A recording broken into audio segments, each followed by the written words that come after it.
Saudaraku, firman Tuhan ini biarlah membawa kita untuk percaya sungguh-sungguh bahwasanya mujizat Tuhan masih berlangsung. Bahwasanya penginjilan yang berhasil adalah penginjilan yang disertai dengan kuasa Tuhan, yang disertai dengan tanda-tanda, yang disertai dengan kesembuhan orang sakit, yang disertai dengan kebebasan yang terikat. Itulah dia macam penginjilan yang dilakukan oleh Tuhan Yesus. Dan Tuhan sendiri berkata, pekerjaan-pekerjaan yang aku kerjakan akan kamu kerjakan.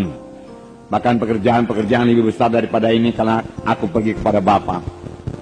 Ini bagi setiap orang percaya. Biarlah firman Tuhan ini membuat saudara percaya bahwasanya mujizat masih berlangsung. Dan Tuhan mau memakai saudara dalam hal ini. Dan juga terlebih lebih membuat saudara lapar dan haus akan pelayanan yang berkuasa. Lapar dan haus akan tanda ajaib, tanda mujizat. Lapar dan haus akan karunia Roh Kudus yang memang sudah diberikan Tuhan pada gerejanya, terlebih gerejanya pada akhir zaman ini. Firman Tuhan berkata, mintalah maka akan diberikan kepadamu, carilah maka kamu akan mendapat, ketuklah pintu maka pintu akan dibukakan bagimu. Siapakah yang mau mencarinya dengan sungguh-sungguh? Nah, oleh sebab itu mari kita rindukan, saudaraku, kuasa dan tanda mujizat Tuhan ini. Jangan puas, saudaraku, dengan pelayanan yang biasa-biasa saja. Ya, harus terjadi mujizat Tuhan dalam tiap-tiap kebaktian kita. Amin. Karena Tuhan kita ajaib adanya. Kalau saudara membaca kitab Kisah Para Rasul, karena itu kisah perbuatan dari Roh Kudus. Amin. Ya, mujizat Tuhan banyak kali terjadi dalam Kisah Para Rasul. Dan biarlah pada zaman ini lebih banyak lagi mujizat Tuhan. Amin. Kita akan membaca Kisah Rasul pasal 8 ayat 1 sampai 13. Haleluya. Jadi Simon yang tukang sihir ini juga takjub melihat tanda-tanda dan mujizat-mujizat besar. Tanda-tanda yang besar, mujizat-mujizat yang besar terjadi. Jadi banyak tanda, banyak mujizat. Amin. Banyak penyataan-penyataan Roh Kudus harus terjadi dalam pelayanan kita. Pelayanan Filipus ini juga dikatakan mereka mendengarkan firman Tuhan. Tetapi mereka bukan hanya sekedar mendengar saja, mereka juga melihat tanda-tanda yang diadakannya. Setelah mereka mendengar firman Tuhan dan melihat tanda-tanda yang diadakannya, tanda mujizat yang tidak bisa dilakukan dengan kekuatan manusia, mereka dengan bulat hati menerima apa yang diberitakannya itu. Sebab dikatakan dari banyak orang keluarlah, orang-orang yang kerasukan keluarlah roh-roh jahat itu dengan suara keras. Berteriak dia. Setan bisa berteriak memakai mulut orang yang kerasukan itu. Dan banyak orang lumpuh dan banyak orang timpang. Bukan sedikit, banyak. Biarlah kita merindukannya. Biarlah kita lapar dan haus akan hal ini. Karena inilah dia pelayanan Tuhan Yesus. Dan Tuhan Yesus berkata, pekerjaan yang aku kerjakan akan kamu kerjakan. Sidang akhir zaman ini yang mengerjakannya. Sebab tanda orang percaya, mereka itu akan meletakkan tangan dan seorang sakit, lalu orang itu akan sembuh. Dan mereka itu akan mengusirkan setan dalam nama Yesus. Dan setan bisa tunduk dalam nama Yesus. Nah, saudara, setan bekerja sepanjang zaman. Dalam pelajaran-pelajaran kita yang lalu kita telah melihat bahwasanya setan berusaha menghancurkan gereja pertama.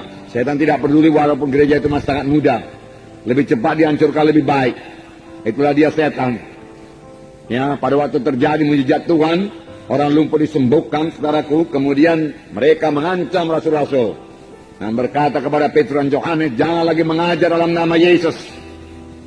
Kami tangkap engkau. Kami punya kuasa menangkap engkau. Kalau engkau mengajar lagi dalam nama Yesus, diancam. Tetapi ancaman ini bukannya menakutkan rasul-rasul, tetapi bahwa mereka berdoa dengan sungguh-sungguh dan berserah hati berdoa, sehingga saudaraku, gereja pertama bertumbuh dengan cepat dan kuasa dan mujizat Tuhan bertambah-tambah lagi dinyatakan. Amin, saudara. Firman Tuhan mengatakan demikian. Bertambah-tambah lagi dinyatakan. Mujizat-mujizat terjadi dan banyak orang diselamatkan. Dalam Kisah 5 ayat 12, saya bacakan kepada saudara. Kisah 5 ayat 12.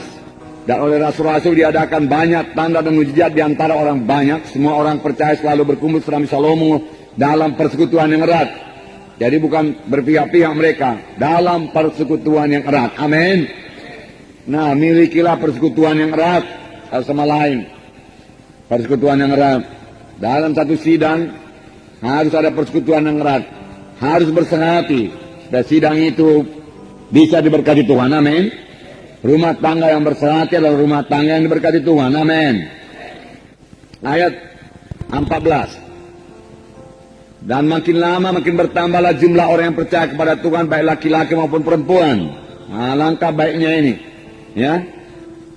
Bahkan mereka membawa orang-orang sakit keluar ke jalan raya dan membaringkannya di atas balai-balai dan tilang, supaya apabila Petrus lewat, setidak-tidaknya bayangannya mengenai salah seorang dari mereka. Jadi karena tidak sempat lagi meletakkan tangan, bayangan Petrus saja menyembuhkan. Bukan bayangan Petrus menyembuhkan, kuasa Tuhan menyembuhkan. Karena mereka punya iman pada Tuhan. Amin. Dan bayangan Petrus itu hanya sebagai point of contact saja. Ya.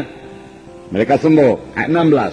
Dan juga orang banyak dari kota-kota sekitar Yerusalem datang berduyun-duyun dan membawa orang-orang yang sakit dan orang-orang yang diganggu roh jahat.